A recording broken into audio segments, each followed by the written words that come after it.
Telangana CM Revanth Reddy America పర్యటన రద్దయినట్లు తెలుస్తోంది. ప్రస్తుతం లండన్ లో ఉన్న రేవంత్ ఎల్లుండి హైదరాబాద్ కు రానున్నారు.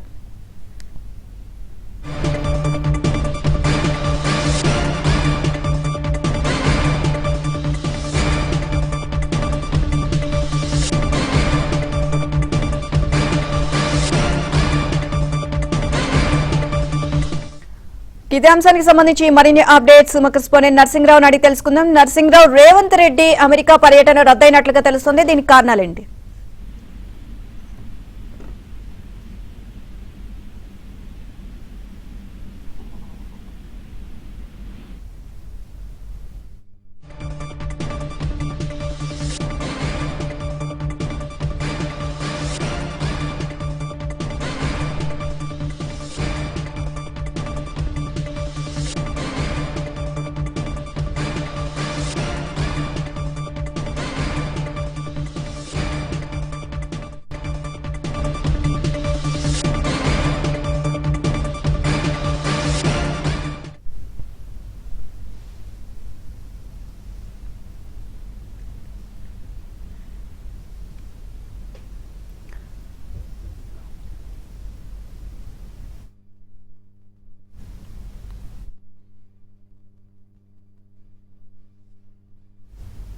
ఇదే అంశానికి సంబంధించి మరిన్ని అప్డేట్స్ మా కరెస్పాండెంట్ నర్సింగ్రావు అడిగి తెలుసుకుందాం. నర్సింగ్రావు, రేవంత్ రెడ్డి అమెరికా పర్యటన రద్దయినట్లుగా తెలుస్తోంది, దీనికి కారణాలేంటి?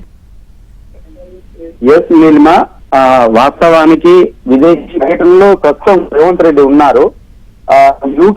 యూకేలో ఉన్నారు. యూకే నుంచి ఆయన అమెరికా కూడా వెళ్లాల్సి ఉంది. సో ఆయన పర్యటన 29 నుంచి 30 ఈ నెల 30వ తారీఖు వరకు ముఖ్యమంత్రి రేవంత్ రెడ్డి పర్యటన ఉంది.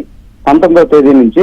సో 10 రోజుల పాటు అండ్ అమెరికాలో ఆయన పర్యటించాల్సి ఉంది. ఈ 10 రోజుల పర్యటనలో ఆయన బ్రిటన్ తో పాటు అమెరికాలో 10 రోజుల పాటు విద్య, అదేవిధంగా ఆయా దేశాల్లో ఉన్నటువంటి ప్రముఖ యూనివర్సిటీలను సందర్శించి అక్కడ విద్యా విధానం పైన, అక్కడ జరుగుతున్నటువంటి పరిశోధనల పైన, అక్కడ స్కిల్ డెవలప్మెంట్ పైన ఏ విధమైనటువంటి విధానాలని అవలంబిస్తున్నారు అనేటువంటి దానిపైన ముఖ్యమంత్రి రేవంత్ రెడ్డి అధ్యయనం చేయాల్సి ఉంది. కీలకమైనటువంటి చర్చలు జరపాల్సి ఉంది. పలు అంతర్జాతీయ యూనివర్సిటీని కూడా ఆయన సందర్శించే విధంగా షెడ్యూల్ ను ప్రిపేర్ చేసుకున్నారు. ప్రస్తుతం ఆయన లండన్ లో ఉన్నారు. లండన్ లో రేపు ఎల్లుండి ఆక్స్ఫర్డ్ యూనివర్సిటీలో, అదేవిధంగా లండన్ బిజినెస్ స్కూల్ ను ఆయన సందర్శించాల్సి ఉంది. అదేవిధంగా 22వ తేదీని కేంబ్రిడ్జ్ యూనివర్సిటీలో కూడా ఆయన పర్యటించాల్సి ఉంది ముఖ్యమంత్రి రేవంత్ రెడ్డి.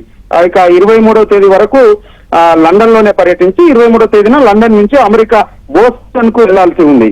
ఇక బోస్టన్ లో అక్కడ 24వ తేదీన హార్వర్డ్ యూనివర్సిటీలో, అదేవిధంగా MIT క్యాంపస్ లో, అదేవిధంగా north eastern university Virginia tech ప్రతినిధులతో ముఖ్యమంత్రి రేవంత్ రెడ్డి సమావేశాలు అయ్యే విధంగా షెడ్యూల్ ని ఖరారు చేస్తున్నారు. అదేవిధంగా న్యూయార్క్ లో ఇండియన్ ఓవర్సీస్ కాంగ్రెస్ కార్యక్రమంలో కూడా పాల్గొనే విధంగా ముఖ్యమంత్రి రేవంత్ రెడ్డి షెడ్యూల్ ఈ విధంగా ఈ నెల 29 వరకు అమెరికాలో పర్యటించి 29వ తేదీన అమెరికాలో బయలుదేరి 30వ తేదీన తెలంగాణకు రావాల్సి ఉండింది. కానీ కేంద్ర ప్రభుత్వానికి, అంటే విదేశీ పర్యటనలకు వెళ్తున్నటువంటి సందర్భంలో కేంద్ర ప్రభుత్వానికి అనుమతుల కోసం దరఖాస్తు చేసుకున్నారు. సీఎంఓ అధికారులు సమాచారాన్ని అందించారు. సో అనుమతి కోరుతూ.